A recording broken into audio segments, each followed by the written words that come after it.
hands on the floor.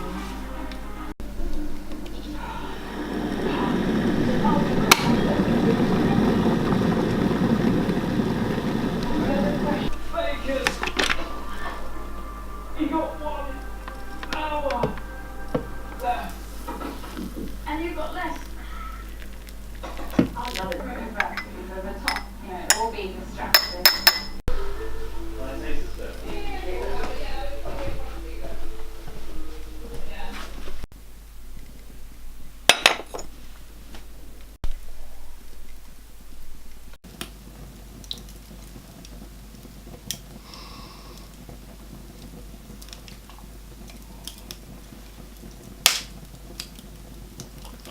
Oh, hi. I didn't see you there.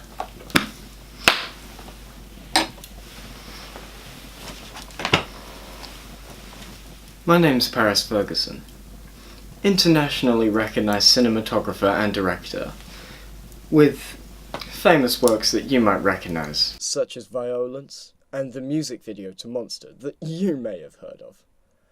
Now that you know who I am, let me take you on a journey where we will go from the early evolution of film to its fathers in France, to the invention of digital cinema. And so the only more permanent form of digital storage I had available to me at the time was digital cassette. And onto modern cinematography, with the fast, loud Hollywood we know today in works by directors such as Michael Bay. This is cinematography. You're lying. I never hit you. You're tearing me apart, Lisa.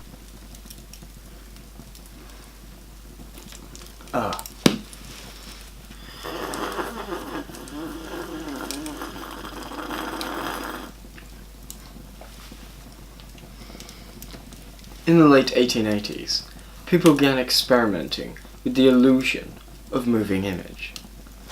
They used methods such as shining a light through photographs and then moving them quickly past the light to make it appear as if the image was moving.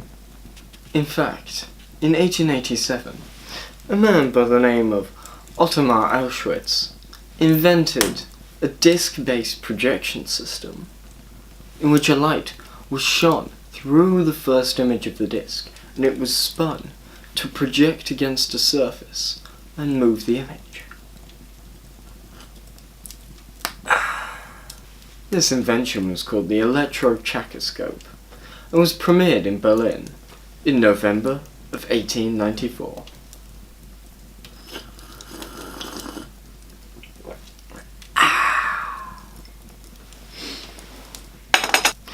But the true birth of moving image was fathered by an old debate. Do all 4 of a horse's hooves leave the ground in a full gallop? Well, in 1878, photographer Ewart Muybridge was hired by railroad baron Leanne Stafford in order to settle this debate. The subsequent photos proved that indeed all 4 of a horse's hooves did leave the ground in a full gallop. But more importantly, what did this do for the film industry? Well, it gave the people the idea of moving image. And not just as they seen in a sideshow in Berlin once, but a true concept that it could be a form of entertainment. Now that the world had the idea, it was up to 2 brothers in France to truly birth film. But before them, in 1888, Thomas Edison has a light bulb moment and filed a claim with the US Patent Office to create the kinetoscope and kinetograph, which will, in his words, do for the eye what the phonograph does for the ear. This was later developed by the Lumiere brothers in 1895 into the cinematographe, a 3-in-1 camera, developer and projector that quickly made Edison's peephole shows, as they were called, obsolete and started to popularize projected film. Now that the technology had been created, film took off with the Lumiere brothers' first few films starting in 1895. These only consisted of stationary shots, usually at some distance away from the subject being filmed. But this was because they were mounted on a fixed tripod that prevented the camera from turning. But at the time, people were too blown away by the mere idea of film to think about things as complicated as the camera turning or even lighting. The popularization of film essentially gave birth to all film, as now people realized that film was a legitimate form of entertainment. This gave people the idea to start developing film and shape it into stories. Now, while I couldn't find any record of the first time a camera turned, it was probably when it was developed into its handheld version in 1888. Moving into the future of film, let's talk about movement. And I'm not talking about tracking shots, Dutch angles, or even camera rotation. I'm talking about really big movement. The rudimentary dolly and crane was invented by director Giovanni Pastroni in 1914 in order to achieve a series of slow, extended tracking shots, initially known as cabaret movements, for his film Cabaret. This would have affected the profession of film by allowing directors to go on and develop new types of shots.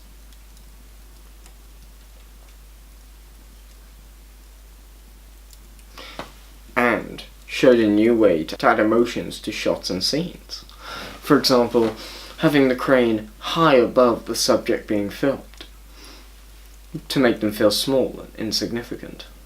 The invention of the dolly also allowed for directors to develop a new type of movement by pushing the dolly towards an object or person that they want the audience's attention to focus on, or pulling back to reveal an object or person in the background that was beforehand present but unnoticed by the audience. On backgrounds, let's talk about focus. Specifically, deep focus. Now, what is deep focus? Deep focus is a technique popularized by Chinese-American cinematographer James Wong Howe, who was born in 1899 in China, but migrated to the USA in the same year, and was responsible for over 100 films. That's a big number!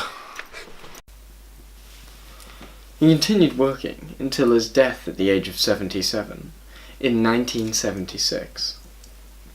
James was responsible for the popularization of deep focus, which allowed both the foreground and the background of a shot to be seen in focus at the same time.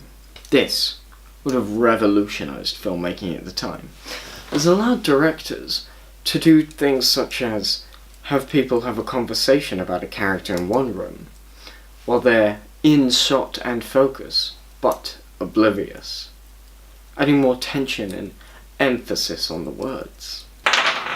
Yes! You failed your life saving roll. The demigod will eat your soul. What the hell? No, it's very easy. But this is technology and focus.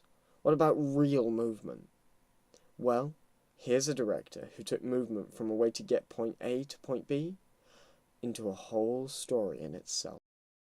Akira Kurosawa was born in March of 1910 in Tokyo, Japan, and died in his homeland of Tokyo on the 6th of September 1998. Kurosawa originally trained as a painter, which he used in his later life by storyboarding his films as full-scale paintings. Although originally entering the film industry as an assistant director in 1936, he eventually made his directional debut with Sanshiro Sugata in 1943. Kurosawa brought his own style of cinematography and storytelling into Japanese and Western cinema, with his Japanese adaptations of works by Western authors, such as William Shakespeare's work. However, his cinematic uniqueness was best displayed in his incredible use of movement in shots. He often utilized the movement of nature in the background of his shots, using wind, water, fire, smoke, and snow primarily. This was used to draw the audience's eye, even when there was relatively little movement going on the screen. He also used the movement of objects and characters, often exaggerating their movement. For example, having angry characters stand bolt upright, upset characters cover their faces and cry, and nervous characters will pace left to right. He also told his actors to choose a particular movement, for example, a shrug, that throughout the film would make them more easily identifiable. He was one of the few directors who edited his own films, and would always cut to movement, either from movement to movement, or from a rare moment of stillness.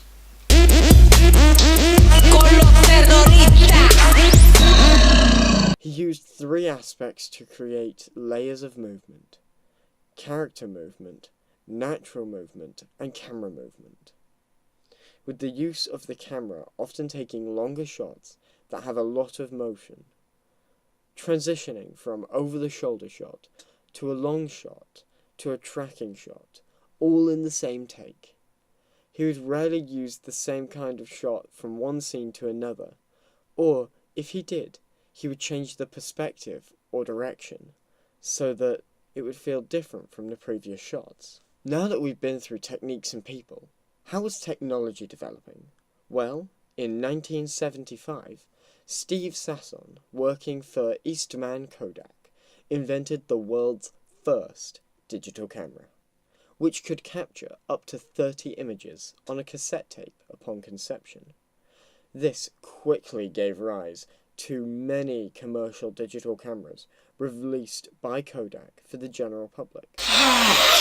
Its technology was quickly developed for use in film, and in 1996, the film Rainbow was released and shot entirely on a digital camera. But how did this affect the industry? And what is the difference between film and digital? Well, digital footage is converted straight to a piece of technology, such as an SD card or USB stick. This can then be put on a computer and easily manipulated and edited. This essentially allows anybody to become a one-man film crew, as film footage is a much trickier beast. It's far more difficult to manipulate, as it itself is a physical thing. It requires expert people. It requires specialists to handle, store, and create, let alone edit. This essentially means that digital films can be produced faster and far more cheaply, although to a slightly lower quality than can be seen in film. So how did this affect the industry? Well, now anybody could become a filmmaker. You could, I could, anybody who owns so much as a mobile phone could. This led to a massive increase in amateur films, film festivals, and the birth of massive amounts of YouTube videos that now had easy access to high quality video content.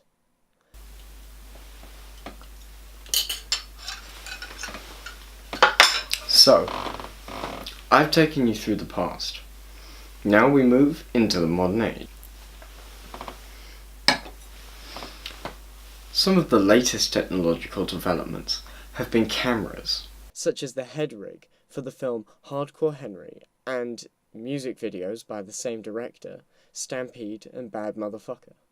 The head rig was created as these productions wanted to use a first-person perspective throughout, but a regular GoPro was too shaky, and as the actors discovered, holding a GoPro in your mouth doesn't work very well. Some of the latest and most recognizable new cinematic techniques would be Michael Bay's Bayhem, in which he uses mass amounts of movement to confuse the audience.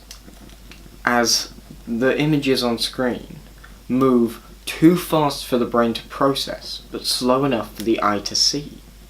As he also uses the three types of movement of character, camera, and nature all together, having the characters move one direction, the camera another, and the dust in the background a third direction. But Michael Bay is an expert at using the background, characters, and camera movement all together to create layers of overwhelming movement, which confuses the audience's eye.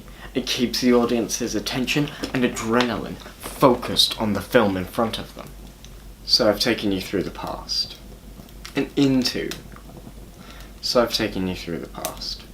And into the modern age. But what of the future? Well, you'll have to watch my films to find out. I'm Paris Ferguson, and this has been Cinematography.